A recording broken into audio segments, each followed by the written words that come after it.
My dear students, welcome to my YouTube channel স্বরূপ অমল এবং Facebook profile স্বরূপ কুমার সরকার। তো আমি স্বরূপ কুমার সরকার, বর্তমানে করিমপুর জগন্নাথ হাই স্কুলের ইংরেজি শিক্ষক। তো রাইটিং কিন্তু খুব গুরুত্বপূর্ণ অংশ ইংরেজির একটা মাধ্যমিক দেবে বা 27-এ আর কি, সেই রাইটিং কি আসতে পারে সম্ভাব্য।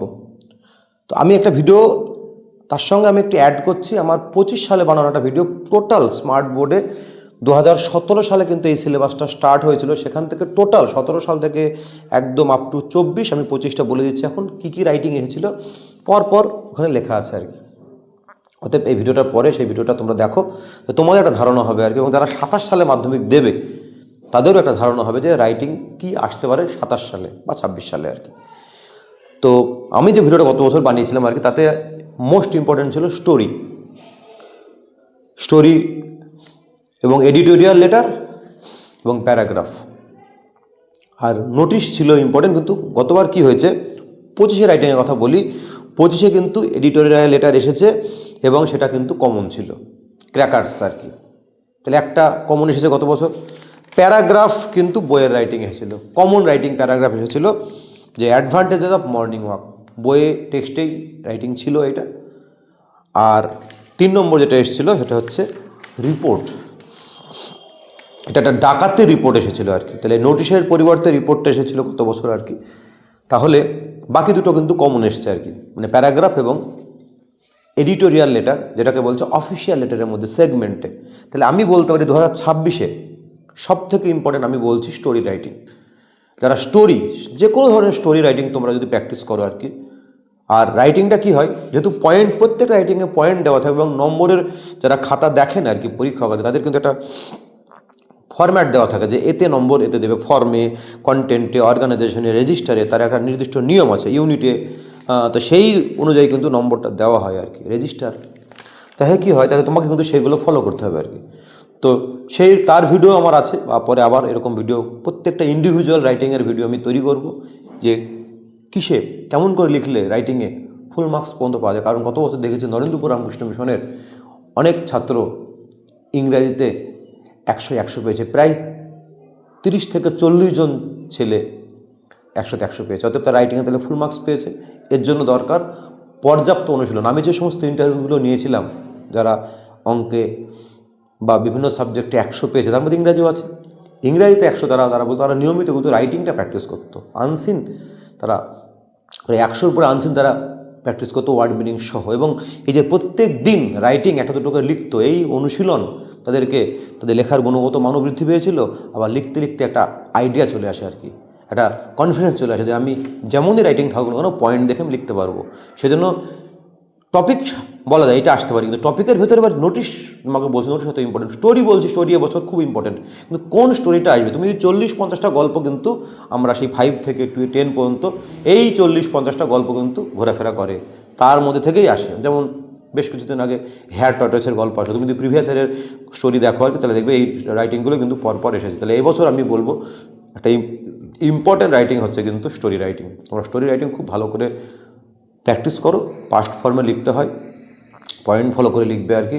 সেকেন্ড হচ্ছে নোটিশ, যেহেতু গত বছর নোটিশ একটু ইম্পর্টেন্ট ছিল, নোটিশ আসেনি, নোটিশ কিন্তু এবছর প্রচণ্ড গুরুত্বপূর্ণ। নোটিশ কিন্তু তোমাকে একটা ফরম্যাট থাকে, সেই ফরম্যাট ধরে ধরে তার স্ট্রাকচার অনুযায়ী তোমাকে লিখতে হয়। নোটিশ লেখা খুব সোজা, নোটিশে অনেক নম্বর পাওয়া যায়। নোটিশের ডেট, টাইম, প্লেস, কন্টেন্ট, যেটা মেন কন্টেন্ট থাকে সেটা লেখা, লাস্টে একটা সকলকে ইনভাইটেশন দেওয়া, টোটাল স্ট্রাকচার সমস্ত মিল নোটিশ নম্বরটা কিন্তু বেস্ট, এবং নোটিশটা যথেষ্ট সোজা। তো নোটিশ যদি আসে পরীক্ষায়, তাহলে কিন্তু তোমরা অনেকটাই লাভবান হবে আর কি। তাহলে একটা বললাম স্টোরি, তারপরে নোটিশ, আর তারপর আমি তোমাদেরকে বলবো যে এই চিঠি, পার্সোনাল চিঠি যেটা আর কি, চিঠি আসে, চিঠি তোমরা রেডি রাখতে পারো, ব্যক্তিগত চিঠি। আর তার সাথে সাথে প্যারাগ্রাফ কিন্তু মোটামুটি আসে, তুমি ওই পরের ভিডিওতে যেটা দেওয়া আছে, প্যারাগ্রাফের সঙ্গে কিন্তু বায়োগ্রাফি দেখে যেতে হবে আর কি। যেহেতু প্যারাগ্রাফি বছর এসেছে, অতএব বায়োগ্রাফিক্যাল যে সমস্ত প্যারাগ্রাফ আছে আর কি, মানে জীবনী, যেগুলো আত্মজীবনী, বিভিন্ন ব্যক্তির পয়েন্ট দেওয়া থাকে, যেমন বিরাট কোহলি এসেছে আর কি 2018 সালে আর কি। তো এরকম বায়োগ্রাফি বছর আসতেই পারে আর কি সেইটা। আর আমার মনে হয় ডার্ক হর্স হচ্ছে এবার প্রসেস রাইটিং দিতে পারে। প্রসেস রাইটিং অনেক বছর আসেনি, প্রসেস রাইটিং কিন্তু এবছর দিয়ে দিতে পারে আমার ডার্ক হর্স। তাহলে কি বললাম, তাহলে বললাম যে স্টোরি রাইটিং, নোটিশ রাইটিং এবং প্রসেস রাইটিং, আর তার সাথে তোমাকে দেখে যেতে হবে পার্সোনাল লেটার এবং হচ্ছে বায়োগ্রাফি। এবং এইগুলো আমি তোমাদেরকে বলবো, প্রত্যেকটা পয়েন্ট দেখে তোমাকে কিন্তু সুন্দর করে গুছিয়ে লিখতে হবে। যে কোনো রাইটিংয়ের ফরম্যাটে 2 নম্বর থাকে, কন্টেন্ট যেগুলো থাকে, ইউনিট যেটাকে বলছে আর কি, পয়েন্ট যে তাতে নম্বর থাকে, যতগুলো পয়েন্ট থাকে 1, হাফ, 1.5 বা 2 থাকে পয়েন্ট অনুসারে, একই বেশি থাকে 1 থেকে 2 এর মধ্যে থাকে নম্বরটা। তারপরে থাকে অর্গানাইজেশন, মানে হচ্ছে সাজিয়ে লেখা পয়েন্টগুলোকে, সেটা তুমি ফলো করবে। প্যারাগ্রাফের ক্ষেত্রে কনক্লুশন থাকে, ইন্ট্রোডাকশন থাকে, ভূমিকা এবং উপসংহার রচনা যেরকম লিখি বাংলা সেরকম থাকে। আর রেজিস্টার থাকে, রেজিস্টার মানে হচ্ছে সেই উপযোগী লাইন লেখা। আমাদের নোটিশের একটা নির্দিষ্ট কিছু শব্দ আছে, শব্দ চয়ন চিঠির ক্ষেত্রে আলাদা, রিপোর্টের ক্ষেত্রে আলাদা, সেই রকম উপযুক্ত শব্দ চয়ন দ্বারা সেই পার্টিকুলার রাইটিংটিকে সঠিকভাবে লেখাটাকেই হচ্ছে রেজিস্টার বলা হয় আর কি, এইটা। আর পয়েন্ট খুব গুরুত্বপূর্ণ, প্রত্যেকটা পয়েন্ট তোমরা কিন্তু একটা করে বাক্য হলেও লিখবে। আর যেখানে দেখবে একটু বেশি লিখতে হয় আর কি, সেই দুটো তুমি 2 নম্বর থাকে, তাতে দেখবে একটু 2 বা 3টে বাক্য লিখতে হবে, এরকম একটা ফরম্যাটে। এবং এই পয়েন্টগুলোকে যদি ফলো করে একটা রাইটিং সুন্দর করে একটা পরিচ্ছন্ন গুছিয়ে লিখতে পারো, তাহলে নম্বরটা ইজিলি তুমি কিন্তু মিনিমাম তুমি 6 পাবে, তারপরে 7, 8, 9, 10 পর্যন্ত পেতে পারো আর কি। অতএব অনেক প্র্যাকটিস তোমরা করেছো আর কি, সেই প্র্যাকটিসটাকে মাথায় রেখে না ঘাবড়িয়ে পরীক্ষার সময় ঠান্ডা মাথায় পয়েন্টটাকে দেখে একটুখানি, যে তুমি জানো, শিখেছো, প্র্যাকটিস করছো গোটা বছর ধরে, সেইটাকে মানে একটা সুন্দর করে মাথার মধ্যে ছক করে নেবে প্রথমে, এবং শব্দ চয়ন ভেবে ভেবে ভেবে সেই পয়েন্ট অনুসারে পরপর লিখে যাবে আর কি। এবং 27 সালে মাধ্যমিক যারা দেবে আর কি, 26-এ রাইটিং কি আসছে বোঝা যাচ্ছে, সেই অনুযায়ী তোমাদেরকেও আমি এরকম ভিডিও প্রত্যেকটা ইন্ডিভিজুয়াল রাইটিংয়ের, যেটা আমাদের বইয়ের লাস্টে দেওয়া আছে, আমাদের কী কী টপিক আছে আর কি, সেইগুলো আমি তোমাদেরকে কিন্তু পরপর সেই রাইটিং কী করে নম্বর বেশি উঠবে এবং কেমন করে লিখতে হবে আর কি, সেটাও ভিডিও বানাবো। তো এই ভিডিওর সঙ্গে যে পরের ভিডিওটা আছে, যেটা 17 সাল থেকে একদম 24 সাল পর্যন্ত রাইটিং দেওয়া আছে, সেটা একটু ভালো করে দেখো। আর 25 সালে, আমি আবারও বলছি, 25 সালে এসেছিল এডিটোরিয়াল লেটার, প্যারাগ্রাফ এবং রিপোর্ট। তোমাদের পরীক্ষা খুব ভালো হোক, তোমরা ইংরাজিতে যথেষ্ট ভালো স্কোর করো। এবং আমি বলবো ইংরাজিতে সিন, আনসিন এবং গ্রামার, যেহেতু উত্তর ওখানেই দেওয়া থাকে আর কি, রাইটিংয়ের পয়েন্টও দেওয়া থাকে আর কি, ওয়ার্ড মিনিংয়ের ওয়ার্ডও কিন্তু আনসিনে দেওয়া থাকে আর কি। অতএব ইংলিশ পরীক্ষায় ঘাবড়ানোর কোনো দরকার নেই, ঠান্ডা মাথায় পরীক্ষাটা দাও। গোটা প্রশ্নপত্রটাই উত্তরপত্র, শুধু তোমাকে খুঁজে লিখতে হবে আর কি। শুভেচ্ছা রইল, তোমাদের পরীক্ষা অবশ্যই ভালো হবে আর কি। ধন্যবাদ। নমস্কার, আমি স্বরূপ কুমার সরকার, মধুরকুল হাই স্কুলের ইংরেজি শিক্ষক। তো 2025 সালে যে সমস্ত স্টুডেন্ট মাধ্যমিক পরীক্ষা দেবে, তাদের একটা গুরুত্বপূর্ণ অংশ হচ্ছে রাইটিং। আমরা প্রত্যেকেই জানি, যারা মাধ্যমিক পরীক্ষা দিচ্ছ, যারা ক্লাস 10-এ পড়ছো আর কি, যারা 24 সালের জানুয়ারিতে ভর্তি হয়েছে, পরীক্ষা 2025 সালের অলরেডি ডেট দিয়ে দিয়েছে আর কি, ফেব্রুয়ারি মাসে পরীক্ষা হবে। ইংরাজি একটা গুরুত্বপূর্ণ সাবজেক্ট, এবং সেই ইংরাজির 4টে অংশ থাকে আর কি। কোশ্চেন 90 নম্বরে যে পরীক্ষা হয়, seen, unseen, grammar and vocabulary, আর লাস্টে হচ্ছে রাইটিং। তো রাইটিংয়ে 30 নম্বর থাকে মাধ্যমিকে, সামনেই টেস্ট পরীক্ষা। আর সেই 30 নম্বরের মধ্যে কোনো অপশান থাকে না, 3টে কোশ্চেন করতে হয়। তো আমি একটা রাইটিংয়ের সাজেশন বলতে, টপিক ওয়াইজ সাজেশন এটা। আমি যখন রাইটিংয়ের ভিডিও গত বছর বানিয়েছিলাম, এবারও টপিক, যেমন নোটিশ কেমন করে লিখতে হয়, প্যারাগ্রাফে করে লিখতে হয়, ফর্মাল, ইনফর্মেটার, রিপোর্ট, স্টোরি, এগুলোর ভিডিও বানাবো। এবং আমার দীর্ঘদিনের একটা অভিজ্ঞতা আছে খাওয়া দেখা, সেই অভিজ্ঞতা নিয়ে ভিডিওগুলো বানাবো আর কি। তো সেই জন্য তখন আমি বলবো যে টপিকটা, মানে কোন নোটিশ এসছে, কোন প্যারাগ্রাফ এসছে, কোন চিঠি, কোন স্টোরি, সেটা আমি সাব টপিকগুলো বলবো। কিন্তু আজকে আমি ওভারঅল হেডিংটা বলছি যে কোনটা, কোন 3টে রাইটিং এই বছরের জন্য সব থেকে বেশি ইম্পর্টেন্ট। আর আমাদের যে বই আছে, টেক্সট বই শেষে দেখবে কিছু রাইটিংয়ের টপিক দেওয়া আছে, সেইগুলো থেকেই কিন্তু আসে। আর আমার কাছে ডাটা যেটা আছে, এটা 17 সাল থেকে করা আছে আর কি, 13 সাল থেকে ডাটা আমার আছে আর কি। 13 সালে একটু বলে নিই আর কি, 13 সালে এসেছিল, এগুলো নেই আর কি, 17 সাল থেকে এগুলো বলবো। আর 13 সাল থেকে মুখে একটু বলে নিচ্ছি, তোমরা একটু শোনো মন দিয়ে। 13 সালে এসেছিল রিপোর্ট, 2013 সাল, তখন কিন্তু 2টো সিলেবাস হতো, ওল্ড সিলেবাস এবং নিউ সিলেবাস। তো 13 সালে রিপোর্ট এসেছিলো।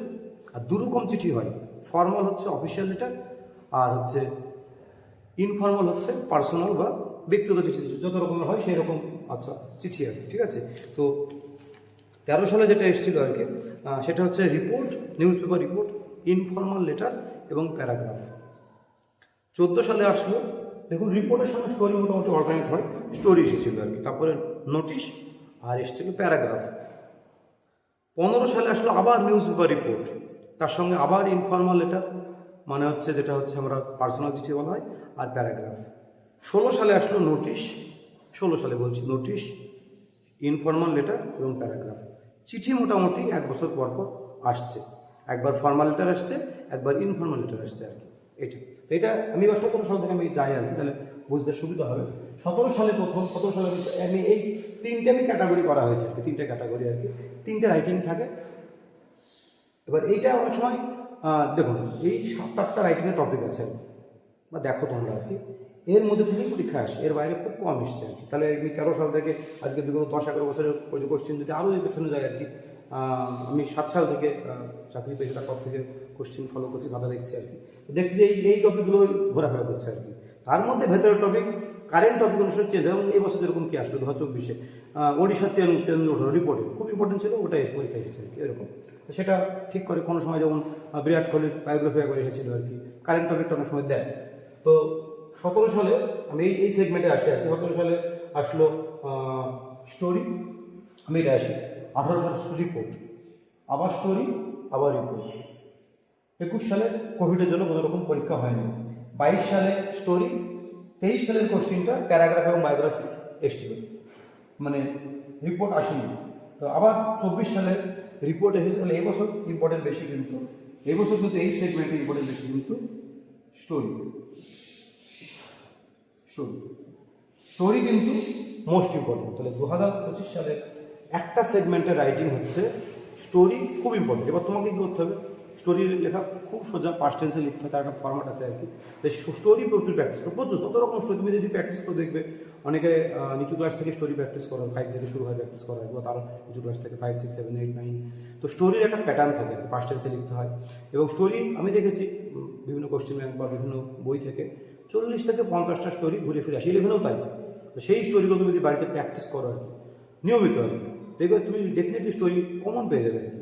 এই যেরকম যে স্টোরিটা এসেছিল আর কি 2022 সালে, তোমার হচ্ছে যে ওই হেয়ার টর্টাসের স্টোরি আসছে, কোনো সময় একটা আম করাতে গেলে সেই স্টোরি আসলো আর 19 সালে এসেছিল আর কি, এরকম আর কি। তো স্টোরি খুব লেখার সুবিধা, ভাগ্য হলো যে স্টোরি এবছর ইম্পর্টেন্ট আর কি। সেকেন্ড সেগমেন্টে আমি যাই।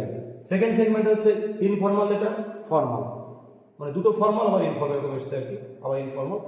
এবার কোভিডের পর থেকে যেটা আসছে আর কি, এটা কিন্তু আসছে আর কি। তো কোভিডের পর থেকে দেখুন, কোভিডের পর থেকে বলছি আমি, ইনফর্মাল, ফর্মাল, মানে পার্সোনাল লেটার, তারপর অফিসিয়াল লেটার, তারপর আবার পার্সোনাল এসছে কত বছর, 24 সালে। এবার তাহলে ইম্পর্টেন্ট কিন্তু ফর্মাল লেটার বেশি ইম্পর্টেন্ট, এবছর ফর্মাল লেটার কিন্তু বেশি ইম্পর্টেন্ট, ফর্মাল লেটার।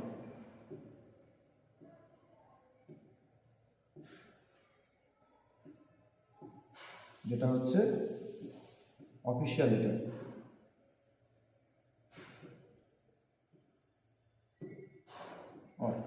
ঠিক আছে, তো এই এবার তোমাদেরকে কী করতে হবে, তার মধ্যে অনেক অফিসিয়াল লেটার আছে, ফর্মাল লেটার আছে অনেক রকম। হেডমাস্টারকে লেখা আছে, বিডিওকে আছে, ওসিকে আছে, তারপরে তোমার হচ্ছে সব থেকে ইম্পর্টেন্ট যেটা বারবার আসে, এডিটরকে আছে আর কি, যেটা আমাদের সিলেবাসেও আছে, প্রথম দিকে লেসনগুলোতে এডিটরকে আছে আর কি। এডিটোরিয়াল লেটার যে বোঝে, এইগুলো তোমার একটা প্যাটার্ন আছে, এই প্যাটার্নে প্র্যাকটিস করতে হবে আর কি। তো এই বছর কিন্তু বেশি ইম্পর্টেন্ট আর কি, চিঠির মধ্যে বেশি ইম্পর্টেন্ট কিন্তু তোমার ফর্মাল লেটার কিন্তু সব থেকে বেশি ইম্পর্টেন্ট। কিন্তু আমি বলবো যারা চিঠি প্র্যাকটিস করতে হলে ইনফর্মাল লেটার আমাকে রেডি রাখতে হবে আর কি, বন্ধুকে লেখা বা পরিবারের কোনো সদস্যকে লেখা আর কি, সেই ধরনের চিঠি যেগুলো ইনফর্মাল লেটার আছে সেগুলো অল্প প্র্যাকটিস করে রাখবে। ফর্মাল লেটার, সব ধরনের ফর্মাল লেটার, এডিটোরিয়াল লেটার, হেডমাস্টারকে চিঠি, একবার ওসিকে এসেছিল এরকম চিঠি, ভিডিওকে আসতে পারে আর কি, এরকম চিঠি তুমি প্রচুর প্র্যাকটিস করবে আর কি। এটা সেকেন্ড সেগমেন্টে তাদের ইম্পর্টেন্ট বেশি কিন্তু লেটারের মধ্যে ফর্মাল লেটার। আর আমরা আসি থার্ড সেগমেন্টে। থার্ড সেগমেন্টে দেখো 2017 সালের পর থেকে বা তারও আগে কিন্তু প্রসেস রাইটিং কিন্তু আসেনি। প্রসেস রাইটিং কিন্তু অনেক দিন আসেনি আর কি, সেই লাস্ট এসেছিল 2017 সালে, আমি নিউ সিলেবাসের কথা বলছি। তারপরে বায়োগ্রাফি এসেছে, নোটিশ এসেছে, প্যারাগ্রাফ আসছে, নোটিশ আসছে। 2023 সালে বায়োগ্রাফি, প্যারাগ্রাফ একসাথে আসলো, আবার এই বছর নোটিশ এসেছে এই সেগমেন্টে। এই সেগমেন্টে কিন্তু এবছর সব থেকে ইম্পর্টেন্ট হচ্ছে, যদি এইটাকে ফলো করা হয় তাহলে সব থেকে ইম্পর্টেন্ট আমার কিন্তু প্রসেস মনে হচ্ছে আর কি। প্রসেস সব থেকে। এখানে তোমার এখানে যেরকম তুমি ভাবছো যে স্টোরি ফর্মাল লেটার করলে তোমার হয়তো হবে, কিন্তু আমি এখানে বলবো এখানে তোমাকে একটু 3টে করতে হবে আর কি। তো সব থেকে গুরুত্ব দাও যেটা বেশি, আমার মতে সব থেকে বেশি গুরুত্ব করো প্রসেস রাইটিং। প্রসেস রাইটিং খুব সোজা, মেনলি রাইটিং ছিল 9-এ ছিল আর কি। 9-এ একটা প্যাটার্নে লিখতে হয়, হাউ টু প্রিপেয়ার যে কোনো জিনিস, ম্যাঙ্গো পিকল, ম্যাঙ্গো জুস, এরকম ধরনের নানা রকম জিনিস প্যাসিভ ভয়েসে লিখতে হয়, একটা প্যাটার্ন আছে আর কি, সেটা সব থেকে কিন্তু এটা। তারপর আমি বলবো যে প্যারাগ্রাফে করে রাখো কারেন্ট কোনো টপিক যেটা এই বছর ঘটনা ঘটছে আর কি, সেরকম কারেন্ট টপিকের উপরে প্যারাগ্রাফ। তার একটা ভিডিও বানাবার আমাদের প্যারাগ্রাফ নম্বর বেশি পাওয়া যায় আর কি, সেগুলো দেখবে ভিডিওটা। Paragraph second important. আর থার্ড ইম্পর্টেন্ট, বায়োগ্রাফি কি অনেক সময় কোনো বিখ্যাত ব্যক্তি কোনো অ্যাচিভমেন্ট পেলো, কোনো প্রাইজ পেলো বা কেউ মারা গেল আর কি, সেই বছর সেটা সেই ব্যক্তি অনেক সময় ইম্পর্টেন্ট হয়ে যায় আর কি। হয়তো কোনো একটা অ্যাওয়ার্ড পেলো, বিখ্যাত অ্যাওয়ার্ড পেলো, সেই বছরের সেটা এখনই বলা যাচ্ছে না আর কি এই মুহূর্তে আর কি। তো সেরকম যদি কোনো ঘটনা ঘটে তাহলে কিন্তু আমার বায়োগ্রাফি কিন্তু আমার বেশি ইম্পর্টেন্ট হয়ে যায় আর কি। বায়োগ্রাফি লেখা অনেকটাই সোজা, তুমি প্র্যাকটিস করলে হয়ে যায় আর কি। তাহলে আমি এই সেগমেন্টে বলবো প্রসেস রাইটিং, প্যারাগ্রাফ এবং বায়োগ্রাফি আর কি। তাহলে আমাদের যদি করতে হয় আর কি সব থেকে এবছর ইম্পর্টেন্ট যেটা আমার মনে হচ্ছে স্টোরি। স্টোরি ডেফিনেটলি খুব ইম্পর্টেন্ট। স্টোরি এবছর স্টোরি দেখো 2022 সালে কিন্তু স্টোরি আসেনি, অতএব 2025 সালে যারা মাধ্যমিক দেবে আর কি 25 সালে, তাদের কিন্তু স্টোরি সব থেকে ইম্পর্টেন্ট, মোস্ট ইম্পর্টেন্ট। তারপরে দুরকম চিঠির মধ্যে অবশ্যই ফর্মাল লেটার ইম্পর্টেন্ট। আর তারপরে আমি বলবো প্রসেস রাইটিং এবং বায়োগ্রাফি লেখা ইজি, অনেকটা ইজি আর কি। এটা প্যাটার্ন লেখা, যাতে তুমি এমন তুমি বিশাল চাপে পড়ে যাচ্ছ আর কি, প্রচুর পরিমাণে। এবং প্রসেস রাইটিংয়ে যেটু পরপর স্টেপ বাই স্টেপ লিখতে হয়, পয়েন্ট দেখে লিখতে হয়, অনেক নম্বর ক্যারি করে আর কি। নম্বরটা কম ওঠে প্যারাগ্রাফে, কারণ প্যারাগ্রাফের টপিক জানা না থাকে। সাপোজ বললো যে এক বছর যেরকম ফ্রেন্ডশিপ এসেছিলো, এক বছর আসলো যে অ্যাডভান্টেজ অফ মর্নিং ওয়াক আর কি, এরকম কারেন্ট টপিক কোনো এছাড়াও কোনো কারেন্ট টপিক আসতে পারে আর কি। তোমার গ্লোবাল ওয়ার্মিং হতে পারে, কোভিড-19 যেরকম একবার এসেছিল আর কি, এরকম কোনো ফেভারিট ফেস্টিভ্যাল হতে পারে, এরকম যে কোনো টপিক হতে পারে কারেন্ট টপিক। তো সেই রকম টপিক কিন্তু না জানলে প্যারাগ্রাফ তুমি কিন্তু কিছু প্যারাগ্রাফ কিন্তু রেডি করে রাখতে পারো, নিজে লিখে বা বাড়িতে মাথায় লিখে খাতায় লিখে প্র্যাকটিস করতে। বায়োগ্রাফি বা লেখার সুবিধা, বায়োগ্রাফি প্যাটার্ন থাকে, একটা পয়েন্ট দেওয়া থাকে, সেটা লেখা থাকে। তবে তুমি প্রসেস এবং বায়োগ্রাফি তোমার কিন্তু বেশি পরিশ্রম করার প্রয়োজন নেই, প্যারাগ্রাফের জন্য তুমি একটু রেডি করতে পারো। তাহলে আমার কি, আমার হলো আমার স্টোরির জন্য খুব বেশি পরিশ্রম করার প্রয়োজন, স্টোরি আমার মোটামুটি ঠিক হয়ে যাবে আর কি। তো ডিয়ার ফ্রেন্ডস, এটাই বলছি যে এই বছর, এবার দেখো গত বছর কী হলো যে ওড়িশার ট্রেন ঘটনা অবশ্যই মানে খুব দুঃখজনক আর কি, দুঃখজনক, খুবই মর্মান্তিক একটা ট্রেন ঘটেছে। কিন্তু এরকম তো কেউ চায় না যে আমার পরীক্ষায় আসবে বলে এরকম কোনো ঘটনা ঘটুক আর কি। এবার যেরকম একটা আমাদের উত্তরবঙ্গের ট্রেন দুর্ঘটনা ঘটলো আর কি, তো সেরকম কোনো ঘটনা যেন না ঘটে, সেরকমই আমরা চাইবো যে আমার পরীক্ষাটা তো যা সামান্য একটা ব্যাপার আর কি, তো তার জন্য যেন কোনো দুর্ঘটনা বা কোনো মানুষের জন্য মৃত্যু যেন না হয় আর কি। তো ঠিক আছে, তো আবার আনসারের ক্ষেত্রেও তাই, যে কোনো কারেন্ট টপিক, কোনো একদম ইস্যু যেগুলো থাকে আর কি, সেই বিষয়গুলো অনেক সময় যারা পেপার পড়ে, টেলিগ্রাফ, টাইমস অফ ইন্ডিয়া বা স্টেটসম্যান, এই সমস্ত পেপার থেকে একটু এডিট করে হয় সেই দেওয়া হয় আর কি। তো আমি সেটা আনসারে আমি মেনলি রাইটিংয়ে বলছি আর কি, তোমার মেনলি প্রচুর পরিমাণে প্র্যাকটিস করো। আমি আবারও বলছি, নাম্বার 1 স্টোরি, প্রচুর স্টোরি প্র্যাকটিস করো, সব রকমের ধরে 40-50 স্টোরি বাড়িতে লিখে প্র্যাকটিস করো। টেস্টের পর বিভিন্ন কোশ্চেন ব্যাংক থেকে, বিভিন্ন তোমার যেটা আমাদের সরকার থেকে দেয় সেই কোশ্চেন ব্যাংক সহ বাজারে অনেক রকম কোশ্চেন ব্যাংক পাওয়া যায়, সেগুলো প্র্যাকটিস করো প্রচুর পরিমাণে। ফর্মাল লেটার বেশি করে প্র্যাকটিস করো, বিশেষ করে এডিটোরিয়াল লেটার এবং হেডমাস্টারকে লেখা চিঠি। তারপরে তার সঙ্গে সঙ্গে অন্যান্য ফর্মাল লেটার আর কি, অফিসিয়াল লেটার। আর তার সঙ্গে সঙ্গে অল্প করে ইনফর্ম লেটার দেওয়ার টপিক দেখে যাও আর কি। আর 3 নম্বর সেগমেন্ট এটা বলছে আর কি, মানে প্রসেস রাইটিং দেখে যাও ভালো করে, আর বায়োগ্রাফি ভালো করে দেখে যাও, আর কিছু প্যারাগ্রাফ তুমি মুখস্থ করে যাও। এটা হলো। এইবার তো আমি বলি একটা সতর্কতা, আমি খুব সময় কী বিশ্বাস করি, যেন আমার ব্যাকআপ প্ল্যান থাকে আর কি, প্ল্যান বি যেন থাকে। প্ল্যান এ হচ্ছে এইগুলো। তো প্ল্যান বিতে আমি কী মিস করলাম, আমি রিপোর্ট এবং নোটিশকে তো মিস করলাম আর কি। রিপোর্ট এবং মানে বিগত কয়েক বছরের প্রশ্নের মধ্যে এর বাইরে কিন্তু আসেনি, আমি মিস করেছি রিপোর্ট এবং নোটিশ, এবং আমি ইনফর্মাল করতে বললাম। তো এগুলো আমি দেখে যেতে বলছি, নোটিশটা খুব একটা কঠিন না, রিপোর্টও তাই আর কি। তো এগুলো একবার চোখের দেখে যাওয়া, যাতে যদি পরীক্ষায় কোনো রকম পরিবর্তন হয় তাহলে যেন আমি পারি, কারণ কোনো রকম সেকেন্ড অপশন থাকে না, 3টে রাইটিং থাকে, 3টে লিখতে হয়। অতএব আমার যেন ব্যাকআপ প্ল্যান থাকে, যদি এটা না আসে ইনকেস আর কি, কারণ যিনি কোশ্চেন করছেন তিনি শেষ কথা বলবেন আর কি, কোনটা হবে। আমরা জাস্ট একটা সাজেশন করি আর কি, সেই সাজেশন সবসময় 100% নাও হতে পারে। সেই জন্য আমার ব্যাকআপ প্ল্যান থাকতে হবে আর কি। ব্যাকআপ প্ল্যান থাকা মানে নোটিশ, তারপরে হচ্ছে রিপোর্ট এবং হচ্ছে ইনফর্মাল লেটার, এগুলো তোমাকে কিন্তু দেখে যেতে হবে আর কি। আমি কী করবো, এই যে টপিকগুলো বলা হলো, এই টপিকগুলো আমার অভিজ্ঞতার বিবৃতিতে এই পার্টিকুলার টপিক ধরে প্যারাগ্রাফ, তারপরে স্টোরি, ফর্মাল, ইনফর্ম লেটার, এইরকম প্রসেস রাইটিং আমি কিছু ভিডিও বানাবো। তো প্লিজ আমার চ্যানেলটাকে লাইক করো, সাবস্ক্রাইব করো। আর এই ভিডিওটা কেমন লাগলো, কতটুকু উপকার লাগলো। আর একটা আমি ভিডিও গত বছর বানিয়েছিলাম আর কি, সিনের উপরে আর কি, কোনটা ইম্পর্টেন্ট সেটা একদম ঠিকঠাক এসেছিলো আর কি। এবছর সিনের টপিকের উপরে সেই ভিডিও আবার বানাবো। তোমরা চ্যানেলটা ধরে রাখো, মানে চ্যানেলটা সাবস্ক্রাইব করো, আর আমাকে একটু উৎসাহ দাও। শেয়ার করো আর কি। তাহলে আমি এরকম ভিডিও আরও নিয়ে আসবো, একটু সময় বের করে ভিডিওগুলো বানাতে হয়, এইটাই। তো চলো, বেস্ট অফ লাক। রাইটিংয়ে যদি তুমি প্র্যাকটিস করো, ডেফিনেটলি যদি 1 করে নম্বর কাটে 27 পাবে। আর যারা নর্মাল স্টুডেন্ট প্যাটার্ন ফলো করলে আর কি ডেফিনেটলি 20 পাবে আর কি, 20 থেকে 30 মতো নম্বর। স্যার যদি দেখেন, তারপর এখন ডিপেন্ড করে, ম্যান টু ম্যান ভ্যারি করে আর কি। যদি 1 নম্বরও যায় আর কি, তাহলে 27 থেকে 20, 22, 25, তবে ধরো 8 করে গেলে 24, তো 9 করে গেলে 27, 7 করে গেলে 21, এই টার্গেট রাখো। 21 বা 24 বা 27 বা তার মাঝামাঝি নম্বরে কোনো একটা টার্গেট করে প্রিপারেশন নাও। এইগুলো বারবার করে প্র্যাকটিস করো ডেলি। আমি এবছর ইন্টারভিউ নিচ্ছিলাম, অনেকে যারা ইংরাজিতে 95, 96, 99, 98 তারা একটাই তাদের বলেছিল, রাইটিং তারা নিয়মিত প্র্যাকটিস করতে হবে ডেলি। কৌশিক সকালে টাইমেও তো বলতো ডেলি 3-4 করে রাইটিং প্র্যাকটিস করতে হবে, তারপরে তার দক্ষতা এসে প্রত্যেকে আর কি। তোমাদেরকে বলছি যে রাইটিং প্রচুর প্র্যাকটিস করতে হবে, তাহলে অনেকটা ইজি হয়ে যাবে। আর সব থেকে আমি একটা লাস্ট পরামর্শ দেবো যে পয়েন্ট ফলো করে লিখতে হবে আর কি, পয়েন্ট ফলো করে লিখতে হবে, ঠিক আছে? সেই পয়েন্টে না ফলো করে লিখলে, আর আমি একটা জিনিস দেখাই তোমাদেরকে, 10 মিনিট। এই আমার কাছে 13 সাল থেকে পুরো একদম 24 সাল পর্যন্ত কোশ্চেন আছে আর কি। আমি এটা মোটামুটি স্টাডি করি আর কি, দেখি কী কোশ্চেন এসছে, বা এগুলো প্র্যাকটিস অনেক সময় করানো হয় আর কি। তো এইগুলো তোমরাও একটু প্রিভিয়াস ইয়ারের কোশ্চেন ব্যাংকে পাওয়া যায়, বিভিন্ন কোশ্চেন ব্যাংকে আছে আর কি। সেইগুলো 10 বছরের কোশ্চেন অ্যাটলিস্ট প্র্যাকটিস করো, সিন আনসিন, তারপরে টেস্ট পেপার তো থাকলোই আর কি। প্রিভিয়াস ইয়ারের ফ্রেজাল ভাব সমস্ত প্র্যাকটিস করতে হবে। রাইটিংটাও তাই, সমস্ত যতটুকু রাইটিং 10 বছরে এসছে আর কি, সেগুলো সবগুলো প্র্যাকটিস করো আর কি। সমস্ত যতগুলো টপিক আছে সবগুলো প্র্যাকটিস করো আর কি, তার সঙ্গে সঙ্গে কারেন্ট টপিক আর কি।